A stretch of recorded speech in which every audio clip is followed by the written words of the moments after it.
pag-implement ng ICC warrant ay hindi pag-surrender ng sovereignty. Paulit-ulit nating naririnig na kapag nakipag-cooperate tayo sa ICC, sinusuko raw natin ang ating sovereignty. Meron pang mga nagsasabi na nagpapagamit daw tayo sa dayuhan. Mali yan. What is sovereignty in the first place? Hindi lang independence ang ibig sabihin ng sovereignty. Ang sovereignty is recognition that we have a place in the world of nations. Ang pagiging sovereign state ay pagtanggap na bahagi tayo ng international community. Kaya hindi natin pwedeng baliwalain ang warrant issued by an international court. In fact, batas mismo natin ang nagsasabi na dapat natin isurrender ang mga taong accused of crimes against humanity. Ang Republic Act 9851 ay kumikilala sa prosecution ng ganyang mga klaseng crimes. Hindi betrayal of sovereignty ang cooperation.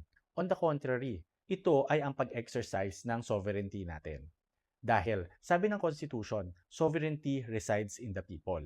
Kaya pwede lang nating masabing totoo tayong sovereign nation kapag tayong mga ordinaryong mamamayan ang nasusunod at napapanagot natin ang mga taong nasa kapangyarihan.